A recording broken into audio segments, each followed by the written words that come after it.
એશિયાના સૌથી જૂના અખબાર મુંબઈ સમાચારના ડિજિટલ પ્લેટફોર્મ પર આપનું સ્વાગત છે અને હું છું જીગર પંડ્યા।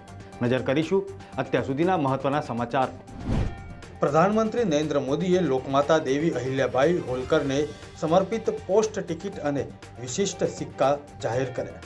300 રૂપિયાના સિક્કા પર અહિલ્યાબાઈ હોલકરનો ચિત્ર અંકિત કરવામાં આવ્યો છે।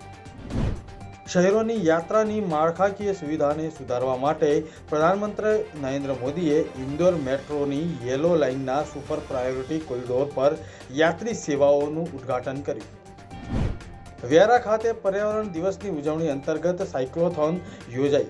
સયાજી ગ્રાઉન્ડથી 14 કિલોમીટરના અંતર માટે સાયક્લોથોન યોજાઈ। સાયક્લોથોન દરમિયાન જનક સ્મારક હોસ્પિટલ પાસે સફાઈ અભિયાન હાથ ધરવામાં આવ્યું। પ્લાસ્ટિકના ઉપયોગમાં ઘટાડો કરવા પણ કલેક્ટરો અનુરોધ કર્યો। કેન્દ્ર શાસિત પ્રદેશ સેલવાસ ખાતે નો ટોબેકો ડેની ઉજવણી કરવામાં આવી। શહેરની નમો નર્સિંગ કોલેજ જન જાગૃતિ રેલી યોજાઈ અને નુક્કડ નાટકનું આયોજન કરવામાં આવ્યું। ગુજરાતના દરિયાકાંઠેથી પોલીસે ફરી એક વખત ડ્રગનો જથ્થો પકડી પાડ્યો છે। દ્વારકા જિલ્લાના ગોજી નેસના દરિયાકાંઠેથી ચરસના 10 પેકેટ મળી આવ્યા। અમેરિકન રાષ્ટ્રપતિ ડોનાલ્ડ ટ્રમ્પે અમેરિકન ઉદ્યોગોને સુરક્ષિત રાખવા માટે સ્ટીલ પરની આયાત ડ્યુટી 25%થી વધારીને 50% કરવાની જાહેરાત કરી। વડોદરા ખાતે વિદેશ મંત્રી ડોક્ટર એસ જયશંકરે પારુલ યુનિવર્સિટીના વિદેશી વિદ્યાર્થીઓના દીક્ષાંત સમારોહ પ્રસંગે જણાવ્યું કે ભારત ક્યારેય પરમાણુ બ્લેકમેઇલિંગની આગળ ઝૂકશે નહીં।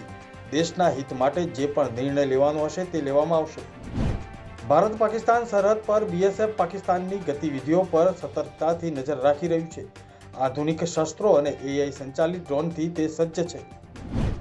જમ્મુ અને કાશ્મીરના ઊંચાઈવાળા વિસ્તારોમાં આજે ઘણા વિસ્તારોમાં નવેસરથી બરફવર્ષા થઈ હતી, જ્યારે મેદાની વિસ્તારોમાં વરસાદ પડ્યો હતો। અધિકારીઓએ જણાવ્યું કે ઉત્તર કાશ્મીરના બાંદીપોરા જિલ્લામાં ગુરેજ ખીણના તુલાઈલ અને રાજદાન ટોપ વિસ્તારો તથા દક્ષિણ કાશ્મીરના શોપિયામાં પીર કી ગલી શ્રીનગર લેહ હાઈવે પર ઊંચાઈવાળા કેટલાક વિસ્તારોમાં બરફવર્ષા નોંધાઈ। કેરળમાં ભારે વરસાદને કારણે પંપા નદી ઓવરફ્લો થઈ છે, જેને કારણે વાહન વ્યવહાર ખોરવાયો છે અને પઠાણ મીઠામાં પાકનો નાશ થયો છે। આ હતા અત્યાર સુધીના આ મહત્વના સમાચાર। ફરી મળીશું, ત્યાં સુધી જોતા રહેશો મુંબઈ સમાચારનું ડિજિટલ પ્લેટફોર્મ। નમસ્કાર।